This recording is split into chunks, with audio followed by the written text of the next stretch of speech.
देखिएगा, last lecture में हमने आपको डिजिटल फाइनेंशियल टूल्स स्टार्ट किया हुआ था, उसमें मैंने आपको ये बताया हुआ था कि बैंक क्या होता है, मतलब बैंक की जरूरत क्यों होती है, सेविंग क्या होता है, सेविंग की जरूरत क्यों पड़ती है, या फिर बैंक हम लोग यूज क्यों करते हैं सेविंग्स के लिए। ठीक है, इन सब चीजों पर डिस्कशन हुआ था। अब बात यहाँ पे आती है, ठीक है पैसा आपने सेव कर लिया है ना, बैंक में पैसा आपने सेव कर लिया, आपको क्यों सेव कर रहे हो आप, इंटरेस्ट मिल रहा है आपको, ठीक है, साथ ही साथ सिक्योरिटी वहां पे, कई सारी चीजें आपने देखा हुआ था। ठीक, लेकिन अब आपको क्या करना होता है, पैसा ट्रांसफर करना होता है ना, पैसा किसी न किसी को देना होता है। कहने मतलब बैंक में पैसा पड़ा हो तो हम लोग बैंक में पैसा क्यों सेव कर रहे हैं, सिर्फ वहां पे रखने के लिए नहीं, बल्कि वहां से निकालने के लिए, किसी और प्लेस पे सेंड करने के लिए ना। तो अब यहाँ पे क्या होने वाला है, उसको हम बोलते हैं भुगतान करना, रेमिटेंस बोलते हैं ना, रेमिटेंस। ठीक है, तो रेमिटेंस का मतलब क्या, जैसे अभी मैं यहाँ पे जो पॉइंट बोल रहा हूँ इसकी मीनिंग यहाँ पे remittance.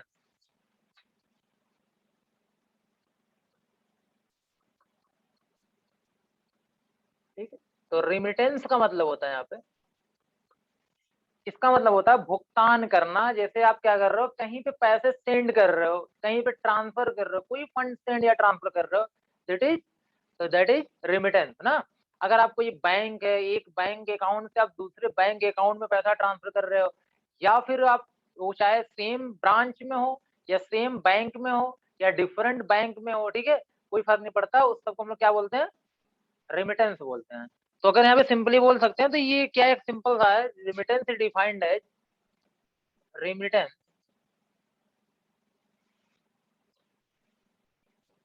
remittance is defined as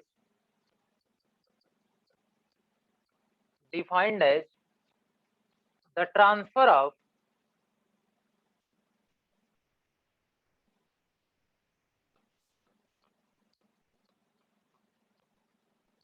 funds from one bank account to one account to other account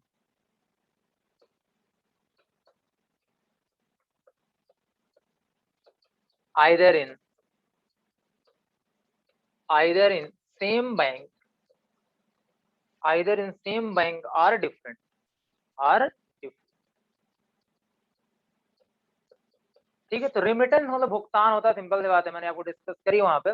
और जब भी आप कोई फंड ट्रांसफर कर रहे हो from one bank to other bank, ठीक है, चाहे वो सेम, जब one account to other account, चाहे वो सेम बैंक में हो चाहे वो डिफरेंट बैंक में हो, तो उसको हम लोग क्या बोलते हैं, रेमिटेंस बोलते हैं। और जब तक ये ऑनलाइन सिस्टम नहीं था, जो रेमिटेंस होता था वो दरअसल होता था दो, मतलब इंस्ट्रूमेंट की वजह से, दो प्रोसेस की वजह से, दो प्लेटफॉर्म की वजह से बोल सकते हो आप ऐसा। एक मोस्टली चेक यूज होता है, क्या यूज होता है, चेक यूज होता है।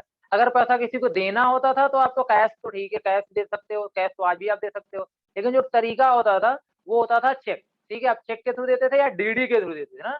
इसका मतलब है कि आप ये बोल सकते हो रिमिटेंस जो होगा यहाँ पे, रिमिटेंस क्या हो, पेपर पैटर्न। मैं आपको यहाँ पे वही पढ़ा रहा हूँ, डिजिटल फाइनेंशियल टूल्स में आगे कंटिन्यू कर रहा हूँ, ठीक है, तेज ना, वही है।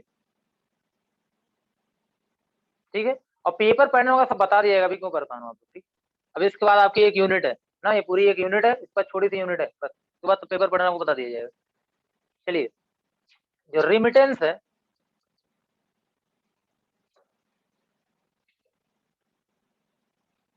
क्या हो रहा है, remittance can be done using cheque, using cheque और और डीडी, मतलब डिमांड ड्राफ्ट ना, डिमांड ड्राफ्ट। आप लोग सुनते ही होंगे कि पहले अक्सर ही होता था, जब ज्यादा से ज्यादा हम लोग ऑनलाइन नहीं करते थे, तो अगर कहीं भी किसी को क्या करना, पैसे ट्रांसफर करना है, किसी को देना है, किसी अकाउंट में डालना है, तो आप लोग चेक साइन करके दे देते, वो चेक लगा देता था उस अकाउंट में, पैसा ट्रांसफर हो जाता था, मतलब चेक के थ्रू। ठीक है, या फिर डीडी के थ्रू रिमिटेंस होता था, भुगतान होता था, पैसा या फंड क्या होता था, ट्रांसफर। ठीक, तो अब ये तो आप लोगों ने आई थिंक सभी ने देखा होगा। ठीक है, जैसे मैं यहाँ पे, ये आप जो देख रहे हो ये क्या है, ठीक है, यहाँ पे ये आपके पास क्या हो गया देखा जाए तो ये चेक ही, ठीक है, ये चेक है, ये क्या है, चेक है। ये आपका चेक है। ठीक है। और ये चेक है, अब इसमें आप सभी को पता है 6 डिजिट होती है स्टार्टिंग की, ठीक है। जो आपके पास क्या होती है 6 डिजिट होती है, वो आपके पास क्या होता है एक चेक नंबर होता है ना, आपके पास ये क्या होता है आपका चेक नंबर होता है, ठीक। चेक नंबर 6 डिजिट का होता है, याद रखना 6 डिजिट का चेक नंबर होता है, ठीक। अच्छा, चेक नंबर मोस्टली क्या होता है, मोस्टली जैसे यहाँ पे क्या होता है, मोस्टली लास्ट में भी होता है चेक नंबर आपका यहाँ पे, तो 6 डिजिट का चेक नंबर होता है, उसको फोकस नहीं करना। अगर कोई क्वेश्चन आ जाता है आपके एग्जाम में तो आप ध्यान देना, ये आपका चेक का चेक होता है। आपको वहाँ पे क्या करना, पेई का नाम डालना होता है, इसको आप पे कर रहे हो, पैसा कितना है, ठीक है। आपका अकाउंट नंबर कैसे रहता है, यहाँ पे आपके पास क्या करना है, सिग्नेचर करना होता है। और ये याद रखना, जो चेक नंबर होता है, मैं यहाँ पे लिख दे रहा हूँ, जो आपका चेक नंबर होता है, चेक नंबर ये आपका 6 डिजिट का होता है, ये चीज आप यहाँ पे क्या करना, याद, ठीक ना।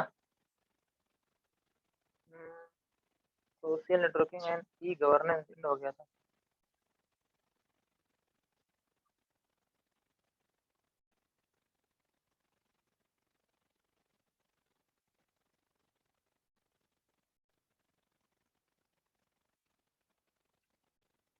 चेक बाउंस, इसके पहले कौन सा टॉपिक पढ़ाया गया था, इसके पहले कौन सा टॉपिक पढ़ाया गया था। आप लोग किस बैच में क्लास करते थे, इतना कंफ्यूज क्यों हो रहे हो।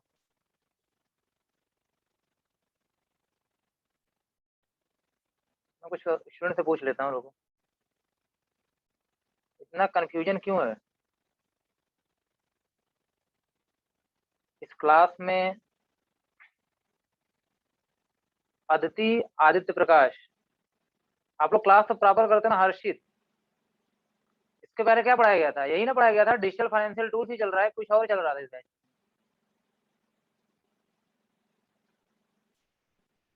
हाँ सही तो है, फिर क्या दिक्कत है। सोशल नेटवर्किंग किसी और बैच में चल रहा होगा, ठीक है। सोशल नेटवर्किंग किसी और बैच में चल रहा होगा,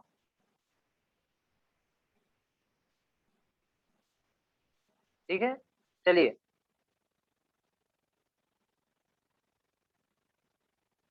अच्छा क्या पढ़ा रहे थे, डीएफटी क्या है।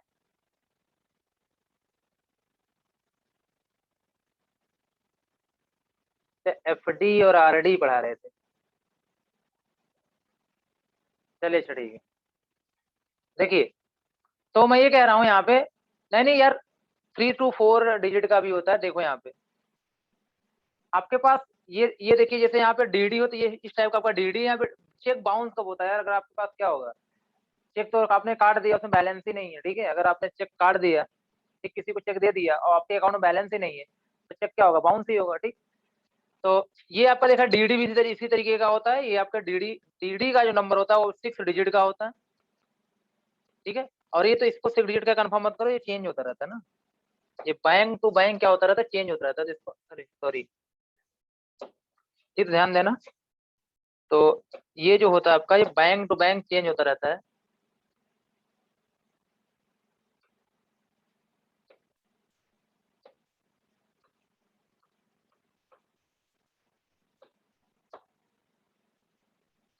थोड़ी सी प्रॉब्लम को, ये आपके पास ये क्या है, डीडी नंबर है, ठीक है। और ये जो डीडी नंबर होता है, ये डीडी नंबर यहाँ लिखा भी तो गया है, ये डीडी नंबर है।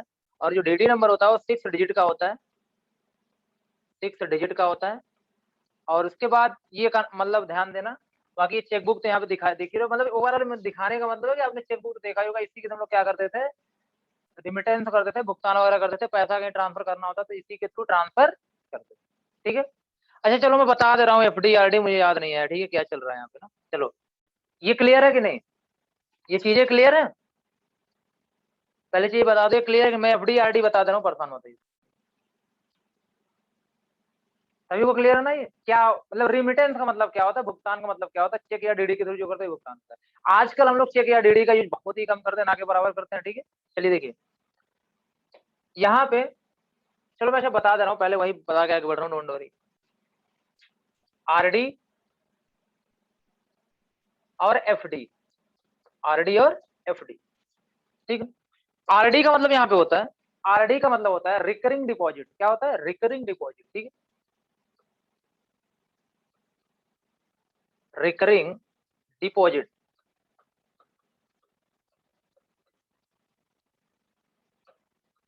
और एफडी का मतलब होता है, यहाँ पे एफडी का मतलब होता है आपका फिक्स्ड डिपॉजिट ना, फिक्स्ड डिपॉजिट।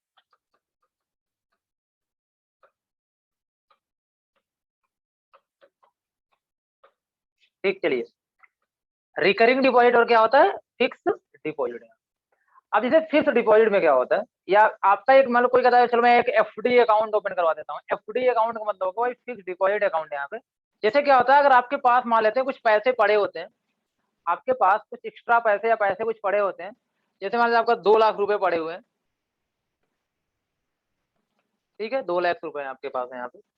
अब होता क्या है कि अगर आप इसको अपने सेविंग अकाउंट में रखते हो, अगर इसको आप अपने सेविंग अकाउंट में रखते हो, तो मान लेता हूँ कि यार 4 से 5% का आपको क्या मिलता है, इंटरेस्ट मिलता है।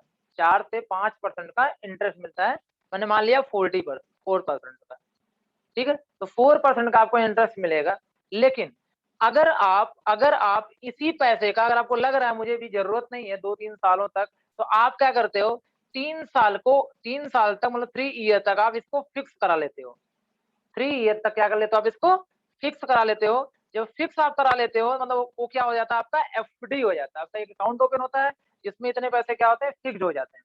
अब इसके बाद इस पे क्या होता है, 6% मान लेते हैं आपको इंटरेस्ट मिलना शुरू हो जाता है। 2% आपको एक्स्ट्रा का मिल रहा है, इंटरेस्ट मिल रहा है। ये फायदा होता है एफडी अकाउंट का, ठीक है। लेकिन हाँ, अगर आपने 3 साल के लिए एफडी क्या करवाई हुई है, तो 3 साल के बाद ही आपको मिलेगा 6% के हिसाब से, ठीक है, पूरा जोड़ करके ना। अगर आप पहले ब्रेक करते हो तो कुछ नहीं मिलेगा आपको, टोटल अमाउंट आपको मिल जाएगा। तो ओवरऑल ये हुआ यहाँ पे कि परसेंट मतलब हमको इंटरेस्ट का जो परसेंटेज है वो ज्यादा मिल जाता है, इंटरेस्ट ज्यादा मिल जाता है, जिस वजह से लोग क्या करते हैं, एफडी करवाते हैं। ये समझ में आई एफडी क्या होती है? ओके, चलो मैं कर दे रहा हूँ नीचे, डोंट वरी। एफडी क्या होती है, समझ में आई बात सभी को?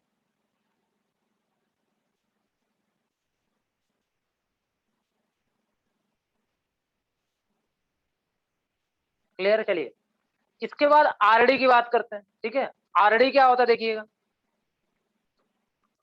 आरडी में अब जैसे होता क्या है कि लगभग जो परसेंटेज होते हैं वो सेम मिलते हैं एफडी आरडी दोनों में, बस कुछ पॉइंट का कभी कभी डिफरेंस हो जाता है कि एफडी में ज्यादा मिलते हैं। जैसे यहाँ मान लेता हूँ, अगर यहाँ पे मिल रहा है मान लेते हैं कितना, 6.3%, हो सकता है यहाँ पे मिल रहा हो 6.1%, ऐसा कुछ मतलब परसेंटेज का भी मतलब पॉइंट का मैटर होता है परसेंटेज वगैरह में, जो इंटरेस्ट आपका होता है।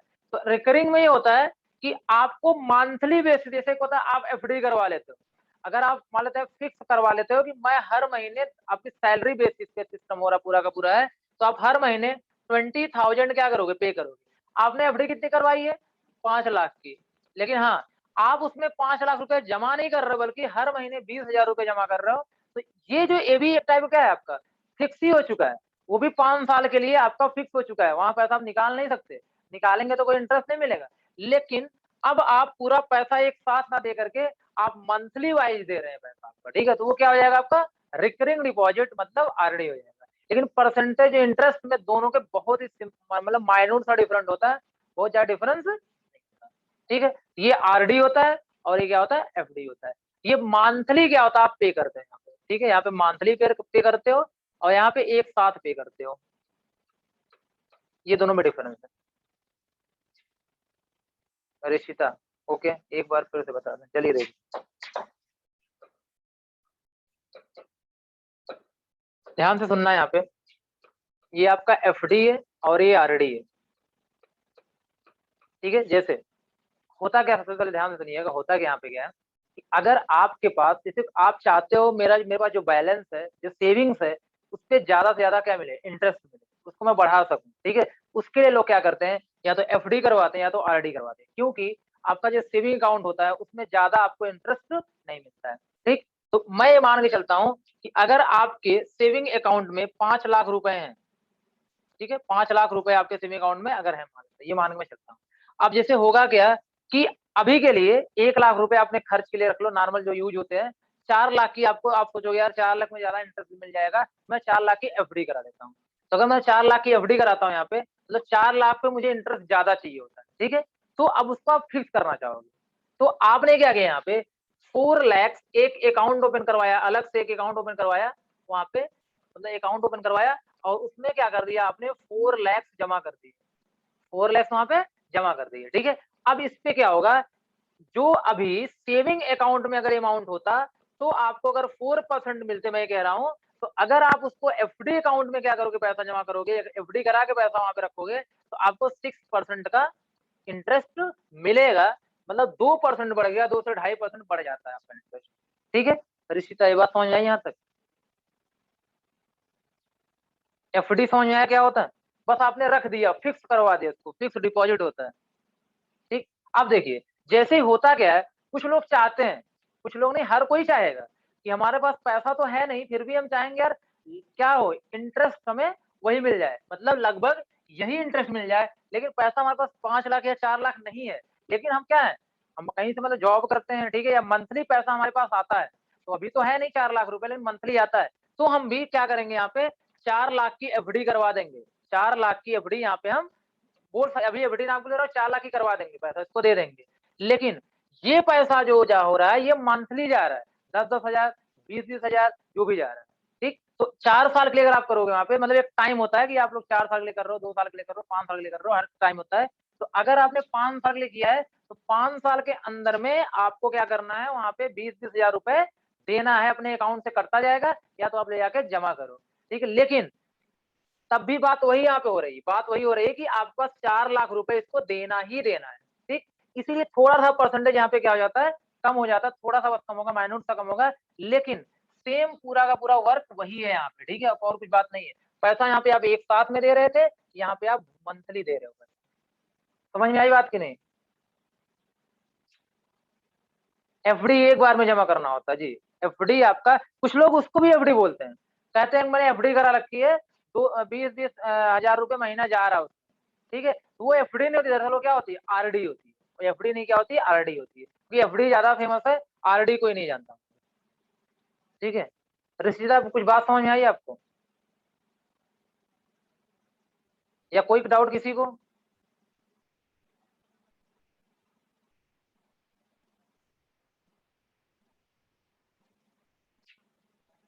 हाँ, आपका देखो, आपका सोर्स क्या है, गवर्नमेंट जॉब की सैलरी है, जो भी सैलरी है, डायरेक्टली आप वहां से ले सकते हो, मतलब वो सब पे करने के अलग अलग मेथड्स होते हैं, उस की बात नहीं कर रहा हूँ। आप जाके दे आओ, आप अपने अकाउंट से कटवा दो, आप गवर्नमेंट अकाउंट से कटवा दो, कैसे भी करवा दो, उससे मतलब नहीं है, ठीक है। लेकिन मैं जो बोल रहा हूँ वो चीज है ना, ठीक है। चलिए, ये समझ में आ गई बात कि नहीं यहाँ तक?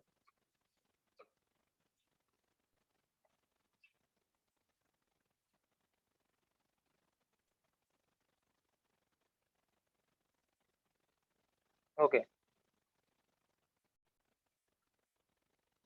चलिए।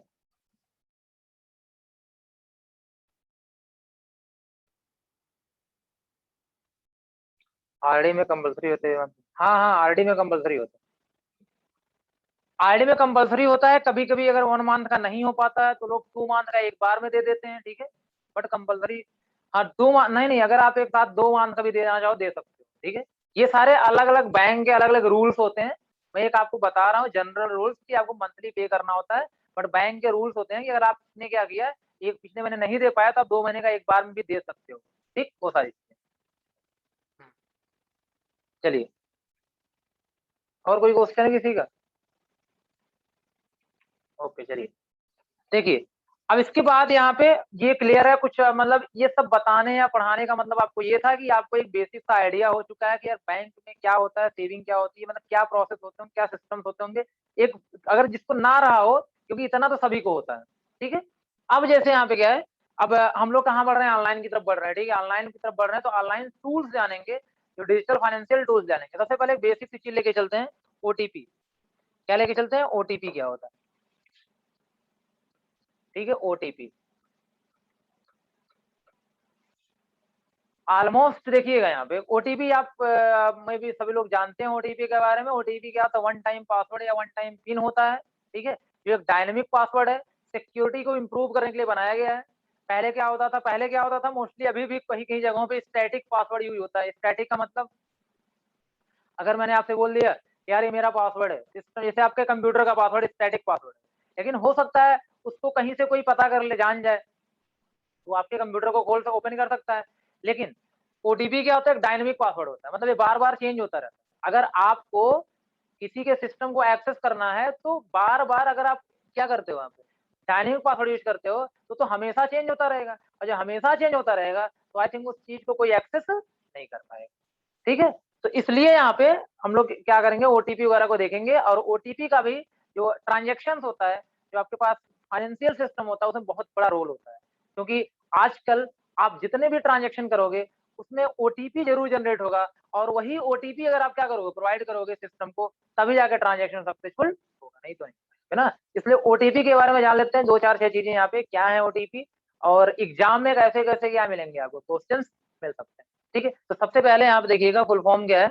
OTP stand for, OTP stand for, OTP stand for, sorry, one time password, one time password या फिर वन टाइम पिन भी आता है तो भी कोई प्रॉब्लम यहाँ पे नहीं। ठीक है, ओके। और ओटीपी जो होता है, ध्यान रखना, ओटीपी एक ऐसा पासवर्ड होता है, एक टाइप ऑफ पासवर्ड ही होता है जो वन सेशन के लिए क्या होता है, वैलिड होता है, या वन ट्रांजेक्शन के लिए क्या होता है, वैलिड होता है। ठीक है, अगर मतलब एक बार में आप उसको अपने अगर यूज कर लिया, ट्रांजेक्शन सक्सेसफुल हो गया, दोबारा वो पासवर्ड यूज नहीं होगा। टाइम बेस्ड भी होता है, बहुत सारे क्या होता है टाइम बेस्ड होते हैं, अगर उस टाइम के अंदर ही आपने यूज किया तभी वैलिड, नहीं तो इनवैलिड है। ठीक है, तो अलग अलग यहाँ पे इसका क्या होता है, सिचुएशन है जहां पे आप जैसा यूज करना चाहो। कहीं कहीं पे क्या होता है, एक ओटीपी जनरेट हो गया, ओटीपी का कोई लिमिट नहीं, यहाँ पे एक दिन भी चलेगा, जैसे नॉर्मल लोग नॉर्मल सिस्टम में कर, लेकिन बैंकिंग में क्या होता है, कभी कभी 3 मिनट का टाइम ड्यूरेशन होता है, कभी कभी आपका 5 मिनट का होता है। ठीक है, तो अलग अलग बैंक का अलग अलग एप्लीकेशन का अलग अलग सिस्टम होता है। तो यहाँ लिखिएगा OTP is a type of password, OTP is a type of password, OTP is a type of password that is valid for only one session, only one login session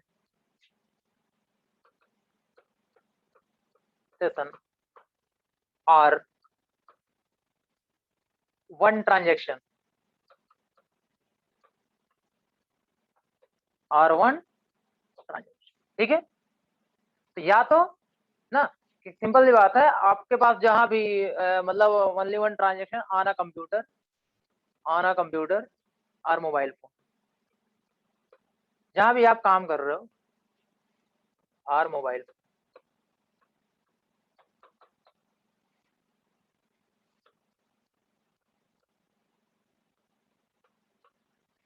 देखिए, तो ओटीपी क्या है, password, ये एक type का password ही है, और that is valid for only one login session का मतलब होता है, जैसे कहीं भी आप लॉगिन हो रहे हैं ना, कोई ध्यान से सुनना है यहाँ पे, जैसे मतलब कोई सिक्योरिटी सिस्टम है, जैसे कोई सिक्योरिटी सिस्टम है, ये आपका एक सिक्योरिटी सिस्टम है, आपको इंटर करना है। जब आप इंटर करोगे तो जैसे ही क्या करोगे, यहाँ पे आप इससे लॉगिन होना चाहोगे तो आपका एक यूजर नेम होगा, एक पासवर्ड होगा, स्टैटिक, आपका अपना एक यूजर नेम होगा, एक पासवर्ड होगा।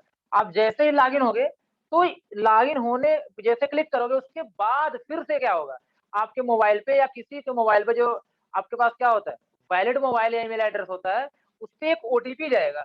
फिर वो ओटीपी को यहाँ पे आप क्या करोगे, इंटर करोगे, और इंटर करने के बाद तब जाके मेन क्या होगा, सिस्टम आपका ओपन होगा। ये इसका मतलब आपने लॉगिन किया है। सेशन का मतलब होता है टाइम इंटरवल।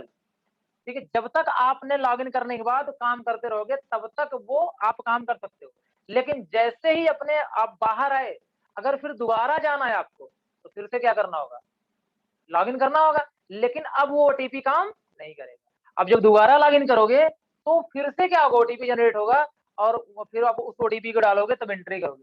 फिर जब तक काम करना काम करो सिस्टम में, और फिर जब बाहर आओगे आप यहाँ पे और दोबारा अगर जाना होगा तो आपका यूजर नेम आईडी तो ठीक है, लेकिन बार बार आपका क्या होगा, ओटीपी जनरेट होगा। इसका मतलब है एक लॉगिन सेशन का मतलब है एक बार जब आप लॉगिन होते हो तो उस वक्त एक मतलब एक ही बार के लिए वैलिड होता है आपका एक ओटीपी। उसी तरीके से ट्रांजेक्शन है, अगर आप ट्रांजेक्शन करते हो कहीं पर तो जैसे ओटीपी जनरेट होता है तो आपने ट्रांजेक्शन कर लिया, अब वो ओटीपी आगे यूज नहीं, अब वो ओटीपी आगे यूज नहीं होगा। ठीक है, तो अगर मतलब ट्रांजेक्शन फेल भी हो जाता है तब भी ओटीपी यूज आगे नहीं, मतलब आगे यूज नहीं होगा। ठीक है, ध्यान रखिएगा इस चीज का। तो ये आपका है ओटीपी का नेचर, सॉरी। ओटीपी का नेचर, आई होप ये क्लियर होगा।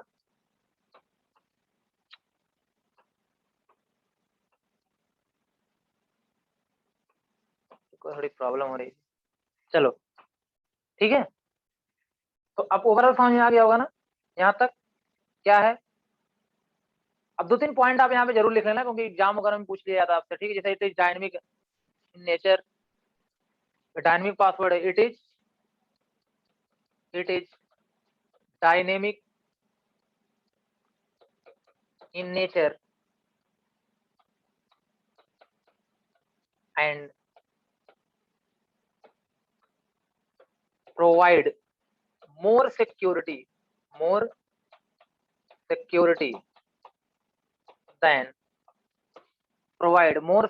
than static password।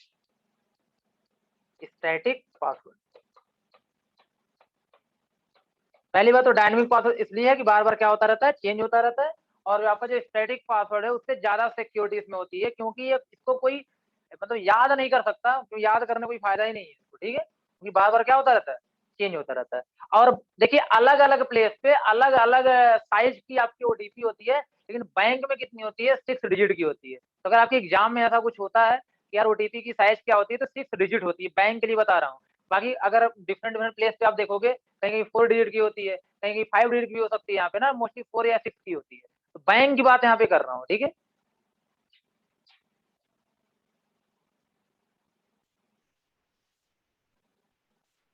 In banking OTP is a 6 digit security code,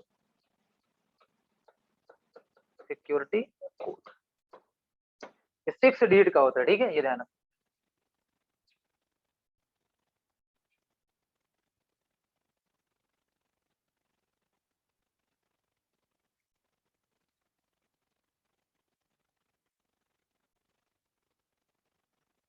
authentication क्या होता है, ऑथेंटिकेशन का मतलब देखिए, ऑथेंटिकेशन का मतलब ये होता है कि ये ऑथेंटिकेट करने के लिए यूज ही होता है ओटीपी। ऑथेंटिकेट का मतलब होता है कि आप वैलिड यूजर हो कि नहीं, जो आप ट्रांजैक्शन कर रहे हो कि आप वैलिड पर्सन हो कि नहीं। ऑथेंटिकेशन एक ऐसा प्रोसेस होता है जिसमें ये चेक किया जाता है कि आप वैलिड हो कि इनवैलिड हो ना। तो अगर आप ऑथेंटिकेटेड हो तभी आप काम कर सकते हो, मतलब आप अगर आप लॉग इन कर चुके हो और लॉग इन सही है, इसका मतलब आप ऑथेंटिकेट हो चुके हो, ठीक है। अगर आपकी वैलिडिटी चेक हो गई है, इसका मतलब है आप ऑथेंटिकेट हो चुके हो, ठीक। तो ये ऑथेंटिकेशन के लिए ही मतलब यूज किया जाता है, चाहे कोई भी पासवर्ड हो। अभी मैं लॉग इन होता हूँ आपके फेसबुक पे, ध्यान रखना, अगर आपके पास यूजर आईडी पासवर्ड होगा, अपने फेसबुक पे आप लॉग इन कर जाओगे, आप ऑथेंटिकेट हो चुके हो, मतलब आप ऑथेंटिकेट हो चुके हो, आपको पता, सिस्टम को पता चल गया आप एक वैलिड यूजर हो, ठीक। तो अगर इनवैलिड भी हो गए तब भी आप ऑथेंटिकेट हो चुके हो, मतलब आप सर्विसेज को यूज नहीं कर सकते हो, आप प्रोफाइल चेंज नहीं कर सकते क्योंकि आप ऑथेंटिकेट हो चुके हो, आप वैलिड यूजर नहीं हो। अगर आप कर सकते हो क्योंकि आप ऑथेंटिकेट हो चुके हो कि आप क्या हो, वैलिड हो। तो ऑथेंटिकेशन का मतलब होता है सिर्फ वेरिफिकेशन टाइप का, कि पहले आपको चेक किया जाएगा कि आप वैलिड हो कि इनवैलिड हो, ठीक है। वही बात यहाँ पे कौन करता है, आपका ओटीपी भी करता है। क्या है, वाईफाई जब कनेक्ट करता है तो करता है किसी डिवाइस को, कभी कभी ऑथेंटिकेशन लिख के आ जाता है। हाँ, ऑथेंटिकेशन का मतलब ही होता है ना अभी वेरीफाई करना कि वो सही है कि गलत है। अभी जैसे मैं क्या कर रहा हूँ, ध्यान देना, अभी मैं कॉलेज में एंट्री कर रहा हूँ, मतलब कॉलेज में एंट्री कर रहा हूँ, जब मेरे पास मतलब यहाँ पे कार्ड है, ठीक है, कार्ड में कॉलेज में एंट्री कर रहा हूँ, वो क्या करेगा, वहां पे कोई होगा, ठीक है, या कोई मशीन लगी होगी, मैं कार्ड दिखाऊंगा तो चेक कर लेगा, ठीक। तो ऑथेंटिकेट कर रहा है, क्या कर रहा है, ऑथेंटिकेट कर रहा है ना। अब मैं या तो सक्सेसफुल हूँ या तो अनसक्सेस हूँ, दो में से कुछ भी हो सकता है, लेकिन ऑथेंटिकेशन में जरूरी नहीं कि आप सक्सेस ही हो। अगर आप क्या कर रहे हो, ऑथेंटिकेट मतलब सक्सेस हो गए तो आप एंट्री कर जाओगे, नहीं होगे तो आप एंटर नहीं कर सकते। लेकिन ऑथेंटिकेशन का मतलब वहां पे होता है कि वेरिफिकेशन टाइप की, ठीक है ये। तो नेटवर्क ऑथेंटिकेट करता है ना आपका वाईफाई वहां पे, ठीक है। अगर देखता है कि पासवर्ड सही है तो अलाउ करता है, नहीं सही है तो अलाउ नहीं करता है, तो सब दिखाता होगा बार बार वहां पे, ठीक। तो यहाँ पे देख लेना, एक पॉइंट लिख लेना है, क्लियर है ना।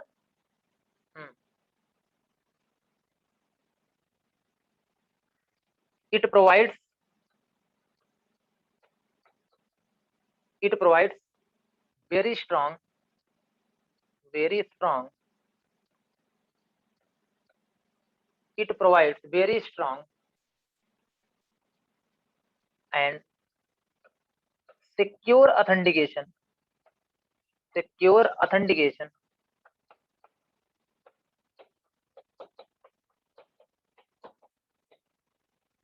ऑफ यूजर्स, ऑफ यूजर्स,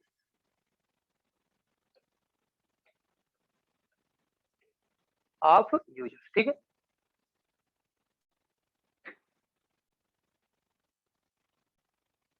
चलिए यहां तक हो गया,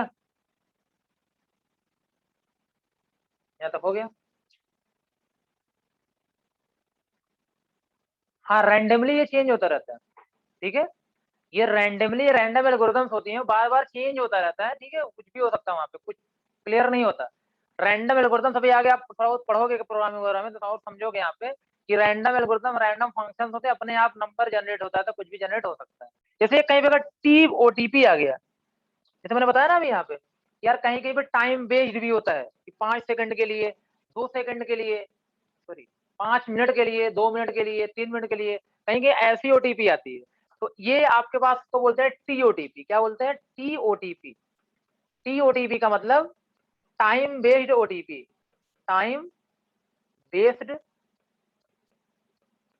one time password, full form यही हो जाएगा, time based one time password या पिन। पासवर्ड में लिखता हूँ, पिन भी हो सकता है, ध्यान देना, दोनों में कोई डिफरेंस यहाँ पे नहीं। टीओटीपी का मतलब होगा, कहीं टीओटीपी लिखा हुआ तो टाइम बेस्ड, इसका मतलब है कि यार आपका जो ओटीपी जनरेट होगा उसकी एक टाइम लिमिट होगी और टाइम लिमिट तक ही वैलिड रहेगा। ठीक है, तो यहाँ बोल सकते हो जो वैलिड रहेगा एक टाइम लिमिट तक, वैलिड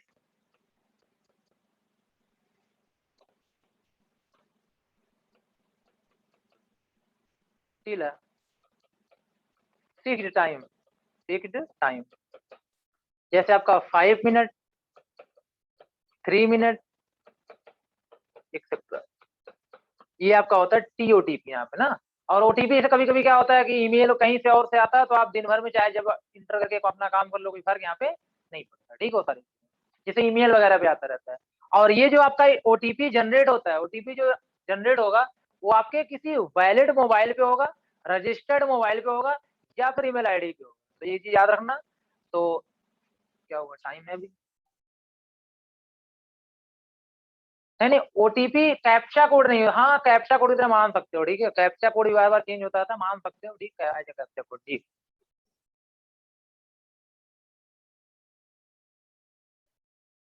चलिए ठीक है, तो मैं नेक्स्ट क्लास में ही कंटिन्यू करता हूँ, टाइम आपका फिनिश होने वाला। Okay, thank you.